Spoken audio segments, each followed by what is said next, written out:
सिगाङाव बयखौबो खुलुमबाय लोगोसे आंनि डिजिटेल बड' इउटिउब चेनेलाव बयखौबो बरायग्रोबाय आरो गासै नायगिरिफोरनो आंनि अननाय आरो सिबिनायखौ जासिहरनाय जाबाय। दिनै आं मोनसे गोदान भिडिअ लाना फैदों। दिनैनि भिडिअनि गेजेरजों आं PM किसाननि 17 किस्ति रां हाबनायनि डेटआ कनफार्म जाबाय। आं बेखौनो बिनिनो भिडिअ लाना फैदों। बिदिबा भिडिअखौ जागायजेनसै। सिगाङाव मोनसे गुरै खावलायनाय, जाय बिथांमोना बेबायदिनो भिडिअ नायबाय थानो मोजां मोनो बिथांमोना भिडिअखौ लाइक खालाम आरो लोगोफोरनोबो शेयार खालाम। आरो बेबायदि भिडिअ नायबाय थानो थाखाय नोंथांमोना चेनेलखौ साबस्क्राइब खालामाखैबा अन्नानै साबस्क्राइब खालामलायनानै लाबानो जाबाय, जाहाथे उनावबो बेबायदि भिडिअ नुबाय थानो मोनो। दानिया भिडिअखौ जागायजेनसै।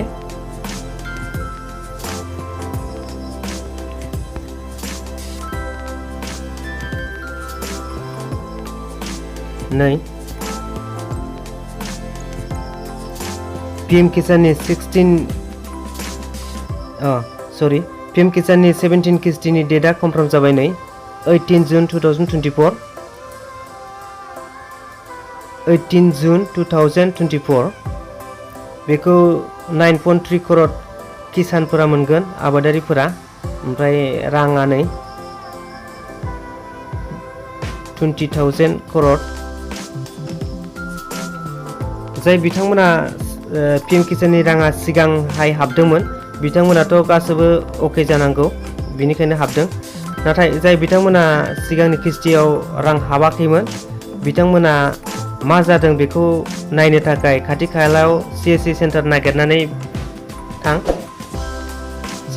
मानोना CSC सेन्टारावसो बानायनो हायो बेखौ, नों आं बानायनो हाया। मोनसे बानायनो हायो, बेयो जाहैबाय EKYC। बेखौ गावबा गावनो बानायनो हायो रोङोबा, आरो रोङाबा बे CSC सेन्टाराव बानायनानै ला। लेन्ड शेडिं आरो EKYC आरो माखासे माबाफोर दंबावो, बेफोर गासैबो अकेबासो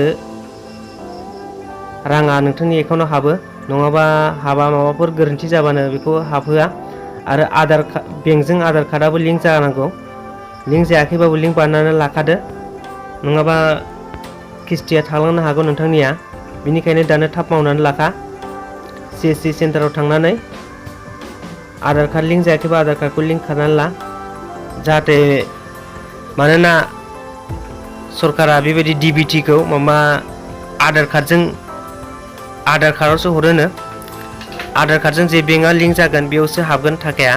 बिनिखायनो थाब बानायनानै ला बयबो, जाहाथे बे थाखाखौ बयबो मोनो। जाय मोननांगौ बिथांमोना गासैबो बयबो मोनो। दिनैनि भिडिअ बेनोमोन, आपडेट होनाय। दिनैनि थाखाय एसेनोसै। होमबा भिडिअखौ जोबजासिम नायनायनि थाखाय गोजोन्थों। Thank you.